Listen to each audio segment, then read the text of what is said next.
दर्जनों विक्टिम्स जिनमें नाबालिग भी शामिल हैं, उनको ब्लैकमेल करके उनसे सेक्सुअल वीडियोस बनवाई। विक्टिम्स की पर्सनल इंफॉर्मेशन का इस्तेमाल करके उनसे वीडियोस बनाए गए। चाकू छुरी चलाना बहुत आसान है, कलम चलाना उससे कहीं ज्यादा मुश्किल है। तूने कहा तूने किसी को देखा? हम सच में कुछ नहीं जानते।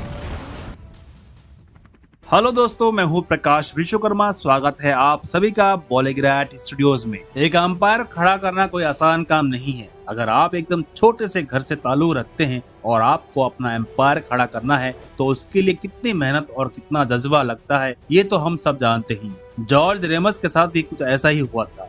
रेमस दरअसल पहले एक फार्मासिस्ट के तौर पर काम करते थे, लेकिन उसके बाद उन्होंने लॉ की पढ़ाई कर ली और लॉयर बन गए। लेकिन कुछ समय बाद रेमस को यह एहसास हुआ कि वो अपने करियर में कुछ और चाहते हैं और उन्होंने अपने फार्मासिस्ट के लाइसेंस का इस्तेमाल किया एक बिजनेस को खड़ा करने में। ये बिजनेस दरअसल विस्की का था, जहां वो मेडिसिनल चीजों के लिए विस्की का इस्तेमाल करते थे। जैसे जैसे रेमस के पास पैसा आता गया, उसकी आदतें बदलती गई। वो बहुत बड़ा खर्चीला आदमी बन गया और उसने अपने लिए एक बहुत बड़ा आलीशान घर बनाया, जिसमें एक स्विमिंग पूल था, एक बेसबॉल फील्ड थी और एक बहुत बड़ा हॉर्स स्टेबल भी था। वो इस घर में बड़ी बड़ी और आलीशान पार्टीज करता था, जहां वो हीरो से लगे हुए घड़ियों और गाड़ियों को गिफ्ट में भी दिया करता था। कई लोगों का कहना था कि उसके पास इतना पैसा था, इसका मतलब उसकी जिंदगी में बहुत बड़ी मुसीबत जल्द ही आने वाली थी, और कुछ ऐसा ही हुआ। दरअसल रेमस को एक लड़की ईमो से प्यार हो गया। अपने इस नए प्यार के लिए रेमस ने अपनी पहली पत्नी को तलाक दे दिया और उसके कुछ समय बाद ही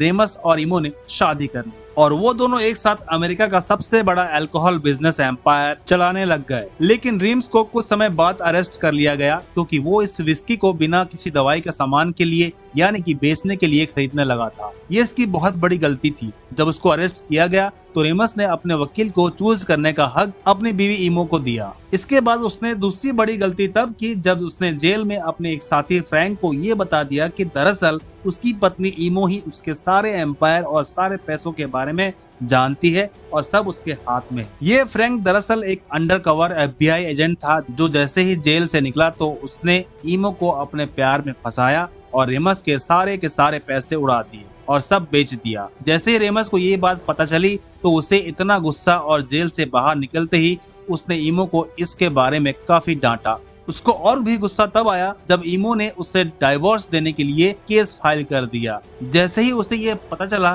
तो उसने कानून को अपने हाथ में लेने का फैसला किया और एक गैंगस्टर को कहकर ईमो की टैक्सी का एक्सीडेंट करवाने के लिए पैसे दे दिए। जैसे ही उसकी टक्कर हुई और ईमो अपनी टैक्सी से बाहर निकलने की कोशिश कर रही थी तो वही रेमस आया और उसने एक बंदूक से ईमो के पेट में गोली मार दी और वो वहां से भाग गया। तो क्या लगता है आपको, क्या ट्विस्ट और टर्न से भरी ऐसी कोई कहानी हो सकती है बलवान 2 में? दोस्तों, आज के लिए इस वीडियो का यहीं पे करते हैं अंत। अगर आपको वीडियो अच्छी लगी तो लाइक, शेयर, कमेंट करना ना भूले और चैनल को सब्सक्राइब करना ना भूले।